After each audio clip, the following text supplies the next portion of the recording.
Nitzan, you are a journalist, a former member of Knesset and Minister of Health. Yes. And now you are an analyst in Channel 12 and Haaretz. Right. Welcome to Mexico. Thank you very much. And we are very happy to meet you. Thank you. And we will start with October 7th, sadly. As an Israeli and a former Israeli government official, what do you think led to October 7th? From a military or intelligence point of view, this was a big, let's say unfortunately, a big neglect from the Israeli part. There were early signs of Hamas preparations to launch a big attack, but those early signs in the month, 2, 3, 4 months before October 7th, those signs were ignored. Why? Why? Because there was a misconception in Israel, in the Israeli government, that Hamas is deterred, that they are afraid, that they will not do anything, that, the government authorized payments, monthly payments for Hamas. And so they thought that Hamas is okay and we should not be bothered by Hamas. And so when all those warnings came from the military, from the security services, that something is going on, they ignored it. They said, that's not important, that's nothing will happen. And that's one thing. Again, after the attack, on that Saturday morning, it was Simchat Torah, I still remember it very well. It took a very long time for the military and the police to react, to get to the places. And this was also a big omission, like a big failure, big failure of the system. Now this is the, let's say, the military and the security parts. There is also a political part to this thing.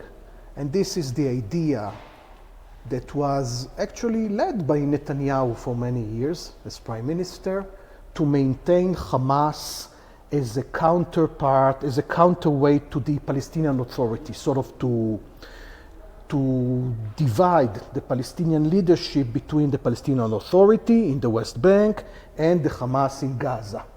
And so this is why he approved all the payments to them. But 40 million. Oh, more. A month. A month. For years. And they used the money to build tunnels. In suitcases. Yes, cash money. Cash money in suitcases. Dollars, cash money. And they used the money to buy weapons and to build the tunnels and to build this infrastructure, military infrastructure, and they attacked.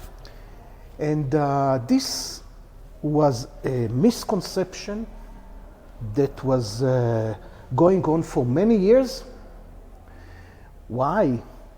In order to avoid a political process with the Palestinians, saying that they are divided, that the Palestinian Authority is weak, there is no point of talking to them, and but this proved to be very wrong for both Palestinians and Israelis. And the results are quite tragic. We've been in this war for 7 months now. There are a lot of Israeli people kidnapped in Gaza, and also in the north. The entire strip along the Lebanon border is evacuated from Israeli villages, kibbutzim, moshavim. Almost 100,000 Israelis are out of their homes in the north. And this is the situation right now.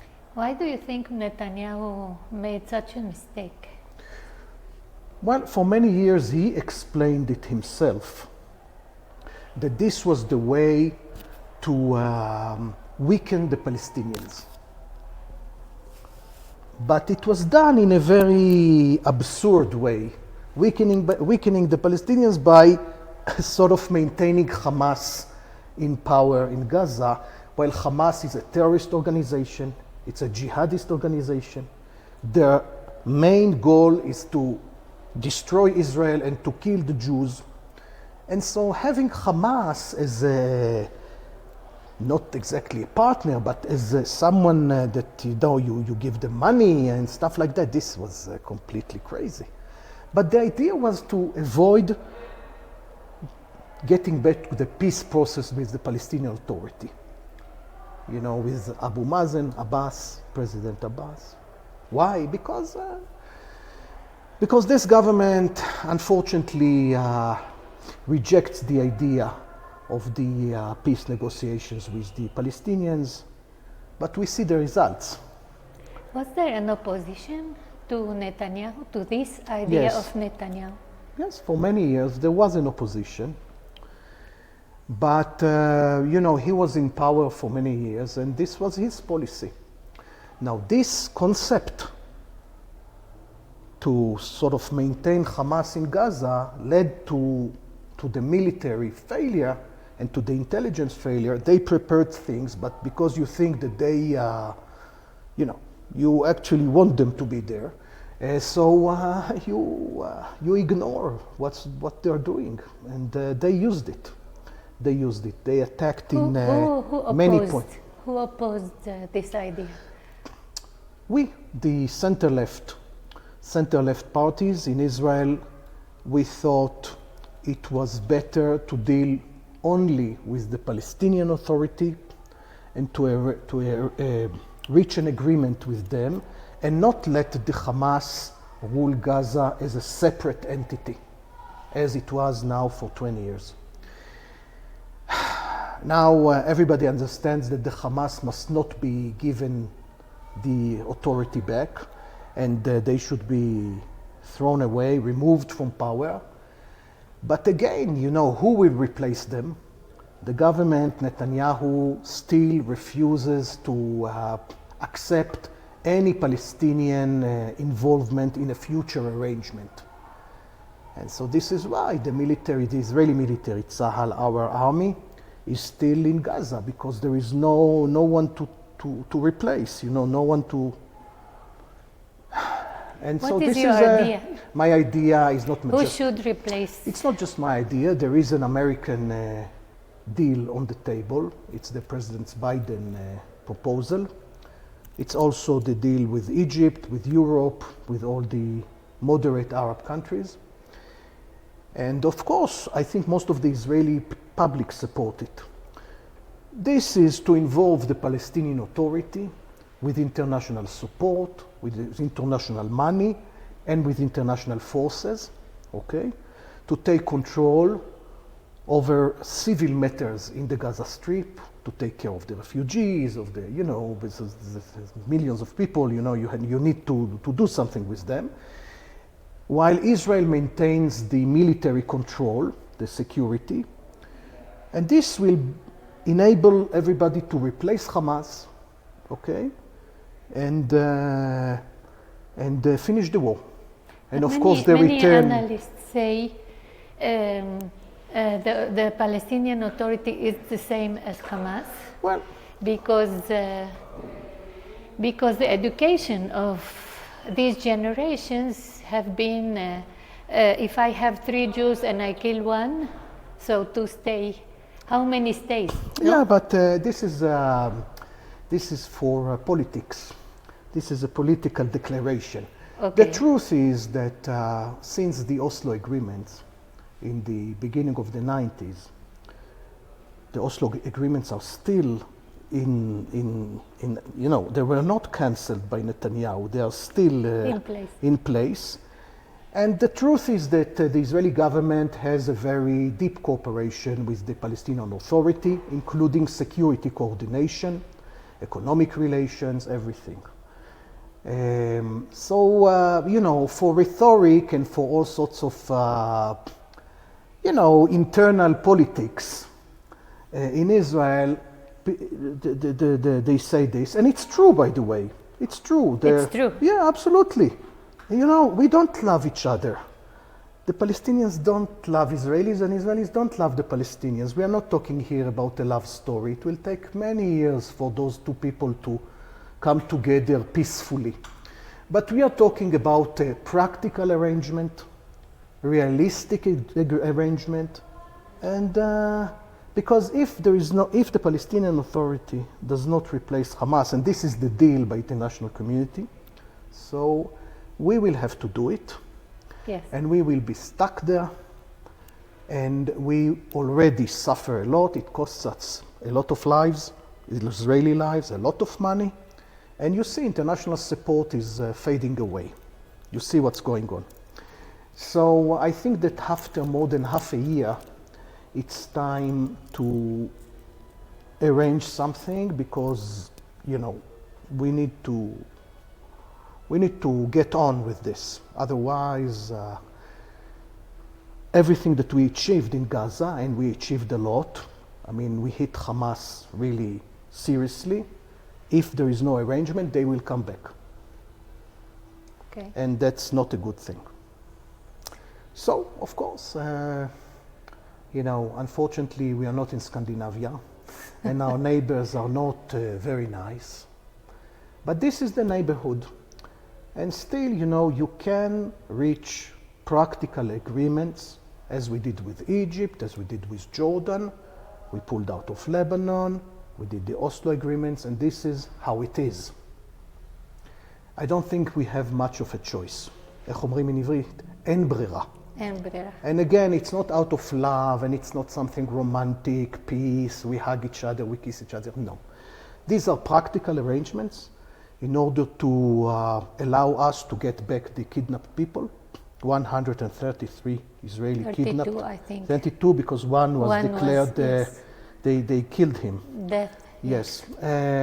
We need to get them back home. And, you know, after 7 months of war, we need to find how to, you know, to move on.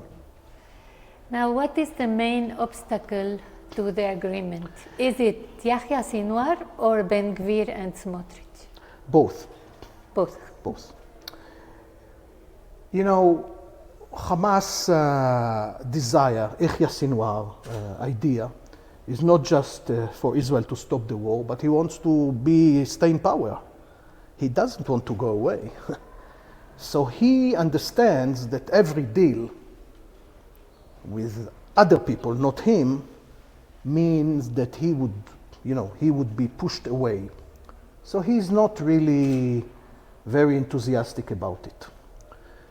Also on the Israeli side, the extreme right, Ben Gvir, Smotrich, they don't want this deal because of political reasons, because of the supporters. They present it as if Israel sort of surrendered and stopped the war, and something like that.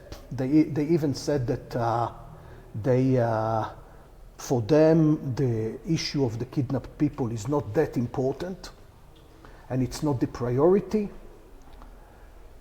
And so, because of the political situation in Israel, Netanyahu is, for his political survival, is dependent on those parties of Ben Gvir and Smotrich, and they always threatened him.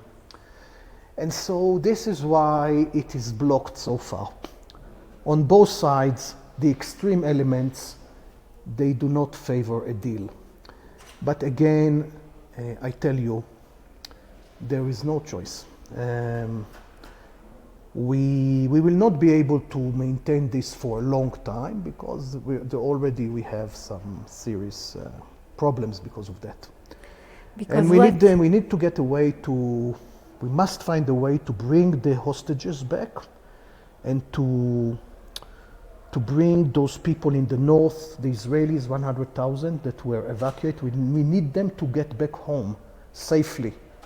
And it then must you will have to deal with Hezbollah? Yes, it must be part of the deal.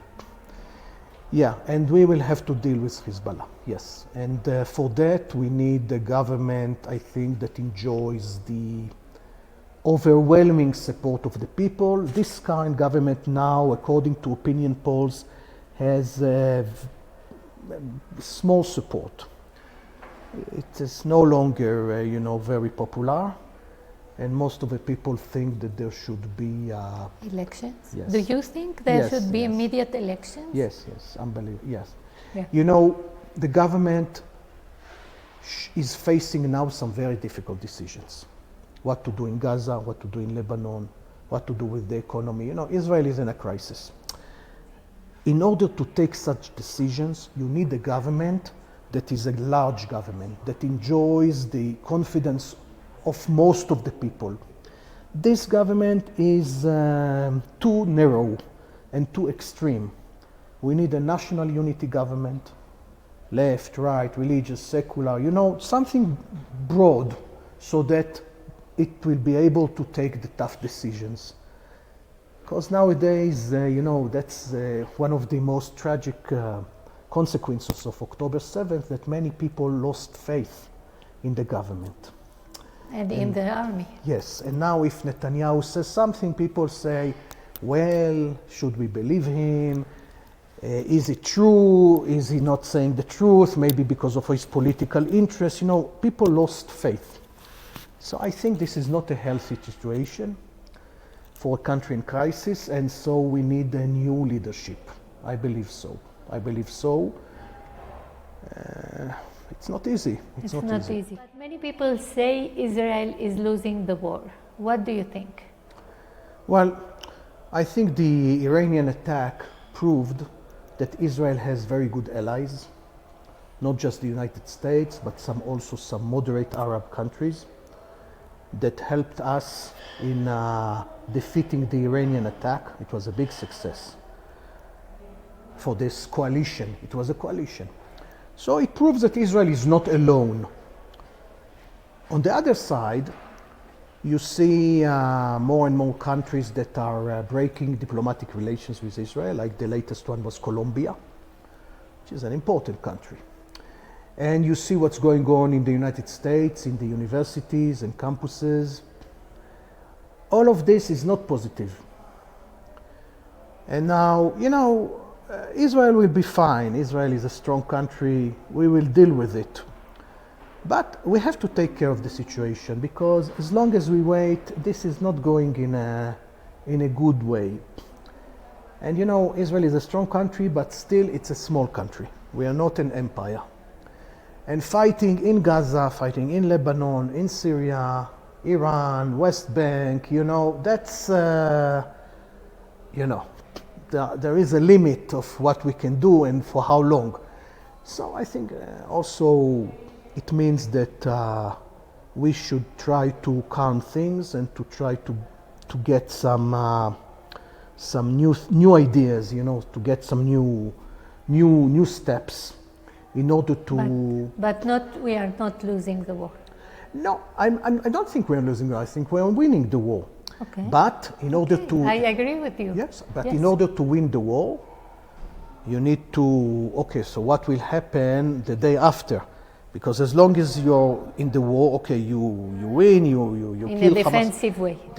No, I think we're doing fine. But in order to maintain these achievements, then you need an agreement. After each war, there is, you know, something that after the war is done, the war is over, then we need something to fix our achievements. For instance, if we want Hamas out of Gaza, this is the purpose of the war, then okay, now we control Gaza. So who is going to control Gaza?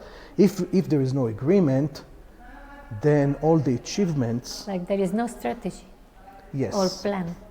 There is no thinking because of political problem. Because Netanyahu has a political problem, he is not even saying what's next. What's next?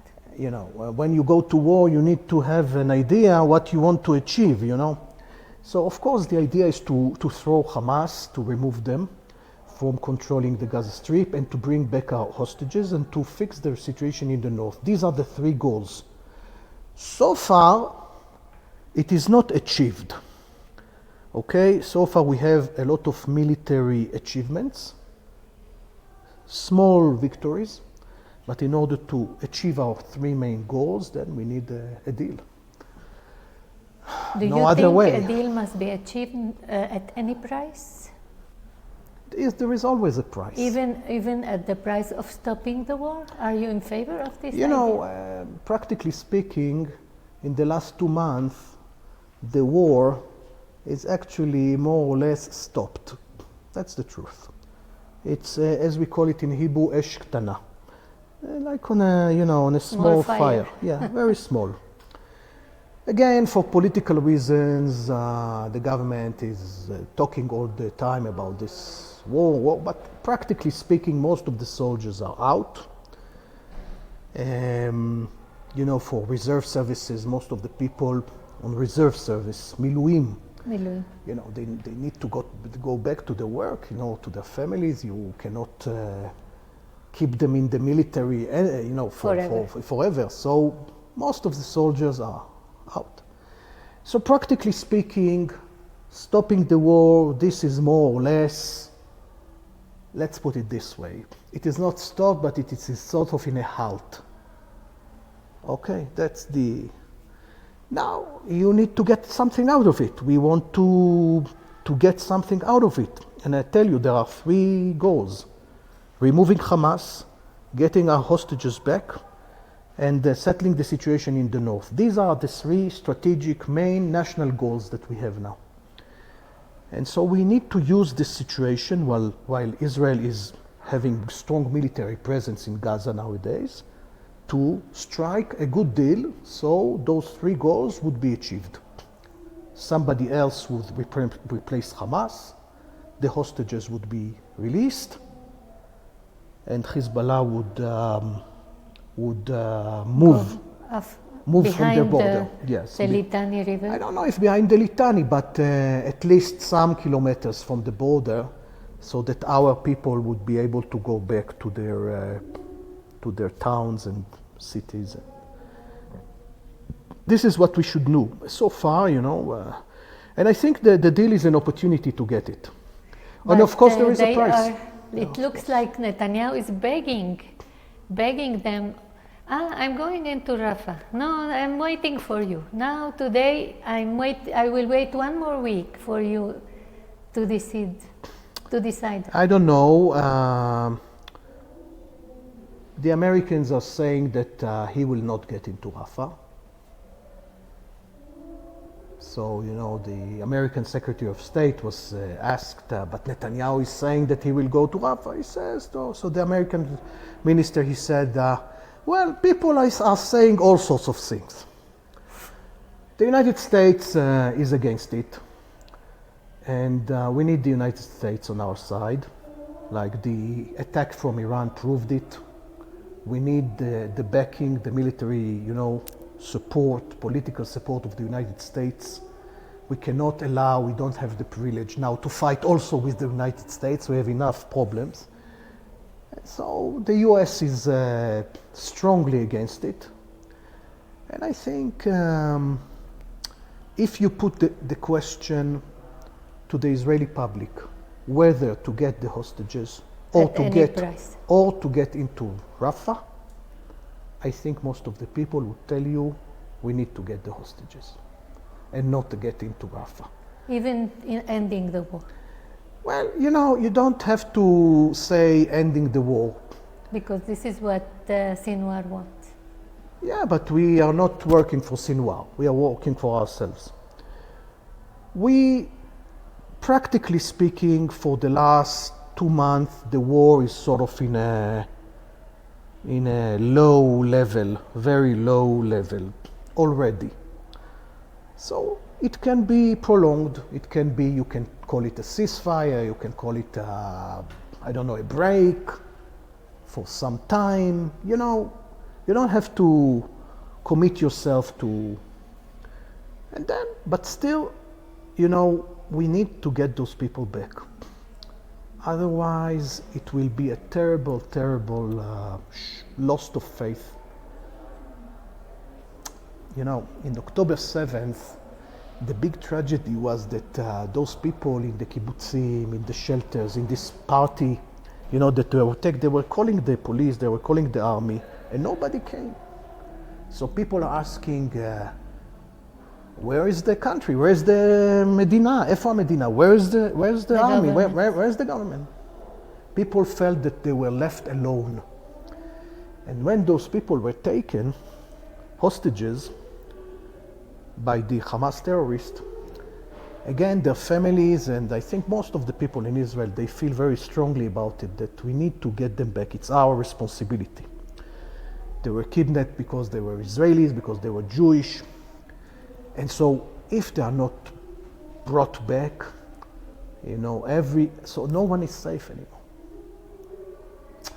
This is a big problem for our national security. This is why we need to get them back, and like for always, and there is always a price for everything. Ethos for the national. Yes, exactly. Because Israel was born to be a refuge, a safe refuge for Jews. The Jews, exactly. And when it is not safe anymore. Yeah, so we need to make it safe again, and we need to get those people, and we need a new power, a new governing power in Gaza, not Hamas. This idea of Netanyahu, a long idea for many years, 20 years, to maintain Hamas as the leading power in Gaza, thinking that he would be able to control them with money, with some here and some there, They deceived him. Because, you don't have to be an expert. Hamas is a jihadist organization. They want to kill not just Israelis, they want to kill the Jews. You cannot trust them, and you shouldn't allow them to exist. And that's it. That's you as a leader of Meretz. Yes. Do you think people have lost faith in the left? People lost faith in many things after Because October 7th. I see people don't believe anymore in peace. Don't call it peace. You can call it anything you want. But we need to get, with our allies, and we have allies, we are not alone, we need to get some sort of arrangement for our own interest. It's not out of love, and it's not out of romantic ideas. Again, even here in this country, there were horrible wars and civil wars, and people hated each other. But they came to some sorts of agreements each time. And then after some years, things were, back to normal. In Mexico? Here in Mexico, for example. Of course, yes. Oh, yeah. Oh, number of people that were killed here. Oh, my God. That are killed here every day. So, but still, when you make an arrangement, it's not with someone that you like very much. It's someone that, it's always, policy, it's always using military force and using political force combined. It's always working like that. Now that's, and I think our experience when we look back for the agreement that we made with Egypt, and the agreement we made with Jordan, and with the Emirates, and with Morocco, we have quite a few Arab countries that were very hostile and had terrible wars with Israel and a lot of hate. But because of political interest of both sides, it's... Yes, we were surprised to see Jordan and Saudi Arabia help Israel when Iran attacked. Yeah, you see, because of their own interest. They also they are afraid of Iran, and they want to be on the American-Israeli side. It's the same story with Gaza. I think the only possibility is to involve the Palestinian Authority, of course, not as a main, the sole ruler of Gaza, but with international backing. And you also need a lot of money for that. And do you think Israel should depend of the United States? I don't think we have much of a choice, where we are a small country. It's not a matter of money, it's a matter of military support, intelligence, political international support. And also in the UN? Of course, the UN and other places. Well, there was a resolution. They voted for the Palestinian state. What do you think? Eventually, I think, yeah, this two-state solution. I don't see another solution. It doesn't have to be tomorrow, and nobody is forcing us to do it right now. It will take time. But look, eventually in that country, which is a small country, it's like the area of the Mexico state, not the Mexico Republic, but the state of Mexico, around the capital city. But what a country. Around 22,000 square kilometers. It's the area of the Mexican state, just one state of the Mexican Federation. There are 15 million people, half of them more or less half Israelis, half Arabs, half Jews, half Arabs, more or less half. Look, I tell you, there is no much love. 15 million, no? 15 million, yes. 15 yes. million, yes. and almost half Jewish, half Arab. Yeah. Look, we need to find a way to make it work, because otherwise it will be impossible, to live together. And you know Israel very well, so it's also inside Israel.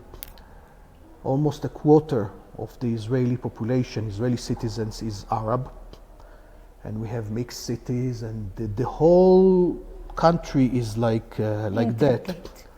Yeah. So, we need to find a way on both sides to make it work. And I think so far, if you look back from independence, we did well. Israel is in the middle of an Arab area.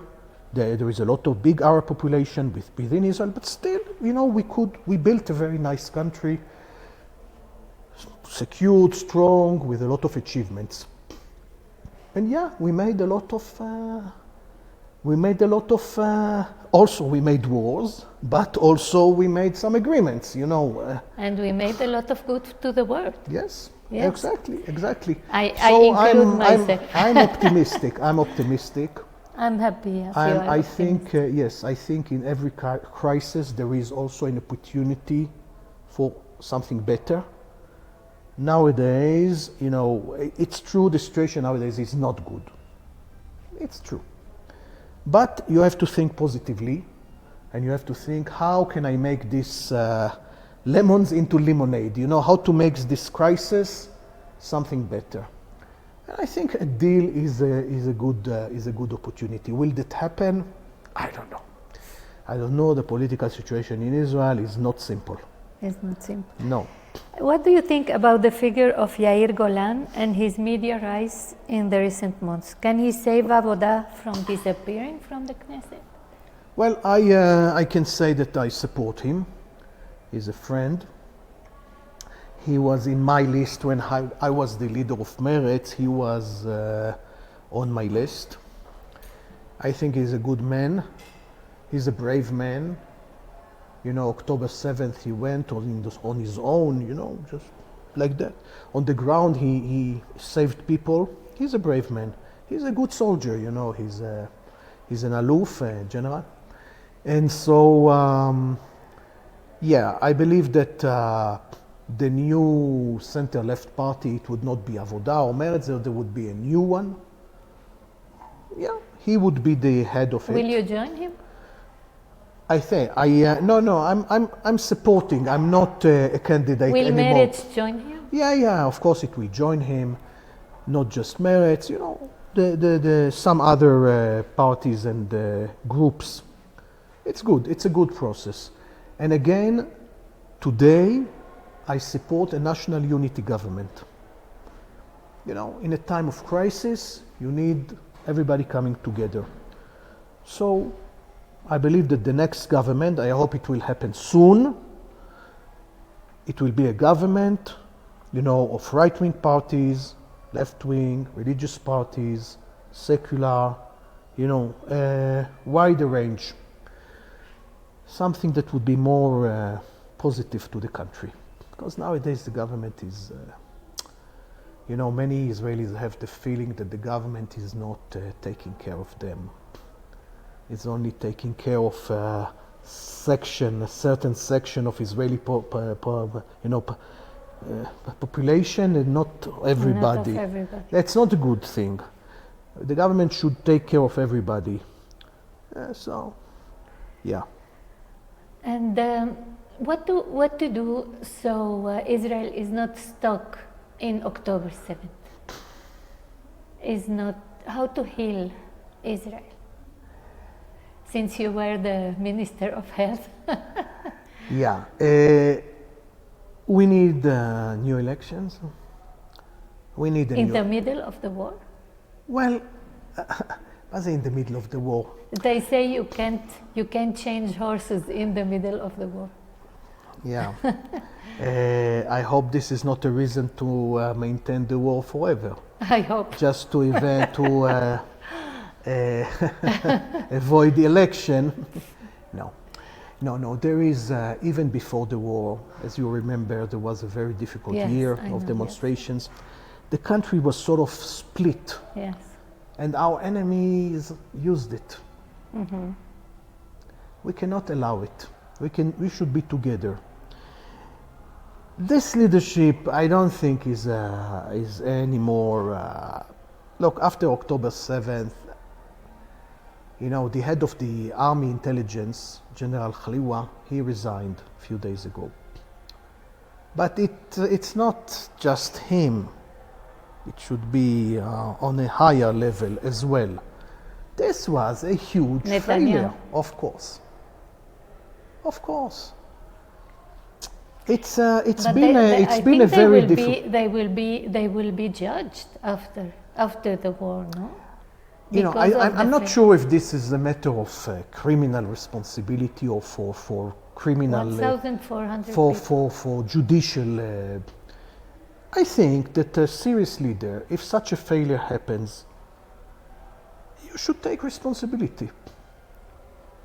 I don't see how you can just ignore it. That's not reasonable. So, in order to heal Israel, we need a new leadership, an elected new leadership, a large unity government, large one. Our government was a narrow government. This current government is a narrow. We need something more inclusive. And then we need, with our allies, with our good allies in the region, in the world, to take this opportunity and to improve Israel's position by making a good deal. We have some bargain chips. The military presence in Gaza, our success in defeating the Iranian attack. We have good cards, but we have to play them intelligently. Because if we keep on avoiding a deal, and the Hamas, of course, they don't want a deal because they would have to be removed. Of course. So, but then we would lose those bargaining cards. Chips, Yes, we would. Already we are sort of starting to lose them.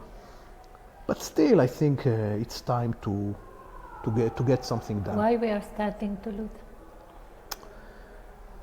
Because the situation on the ground doesn't change.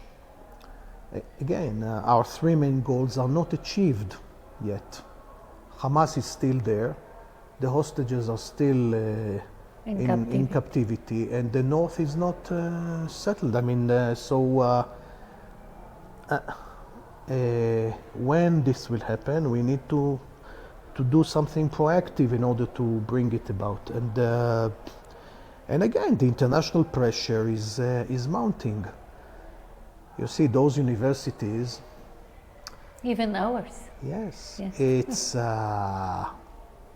it's the United States. It's the best friend of Israel, but the best place to be a Jew. So things are changing. Yes. Yes, and And we should not also avoid the fact that the consequences of the war in Gaza are quite difficult. And there is a humanitarian crisis. And I think the war was justified. I was all in favor. And I support our military. And I think after what happened in October 7th, we had to go into war. But look, it's true that the devastation and the killing, the death toll in Gaza is heavy. People see the pictures, it's hard. Okay, I think, we did the right thing, but there is a point where you have to change direction in order to achieve your goals. And now to close the interview, what has your visit to Mexico left you these days? Well, first of all, it was a pleasure meeting the community. It's a very warm community, supporting Israel, and we need this support, This is not an easy time. And the community here is strongly attached to Israel, very Zionistic. Many people have friends, families, maybe yourself in Israel. And so it's important for them also to hear what's going on, because also the members of the community, they're not sure what will happen, what will do, what should be done. It's a confusing time. So I try to explain the best I can. And, it's also interesting here because you have elections soon. And, some interesting figures. We are not going to get into Mexican politics, but it can be significant towards Israel. Maybe there might be a change or not. I don't know, of policy. I'm not sure. It's always so. It's also interesting to see what's going on Mexican politics as well. And look, this city is amazing. It's not the first time I visit here. It's one of the best cities in the world, and there's so many things to see. So besides all the politics and the Jewish issues, it's also a good thing to visit a little bit. Where have you been? Oh, I've been to Chapultepec Castle, National Museum of History, Bellas Artes, the murales of Diego Rivera, the Centro Histórico, with all and some urban projects in Mexico City, some transportation projects. I'm interested in that, environmental issues and stuff like that. Environmental issues. Yes, transportation, urban issues. So so I was riding your public transportation system, Metrobus, and all sorts of public transportation to avoid the traffic jams, because it's a big problem here. The subway. Yes, the subway and the bus lanes So it's not my first time here, but it's really an amazing city. And so every time, besides the Jewish issues and political issues, I'm always taking the time in order to see new things and to discover new projects in this city. So that's it. So you live in I think, amazing place. Thank you so much, Thank Nitzan. you. Thank you.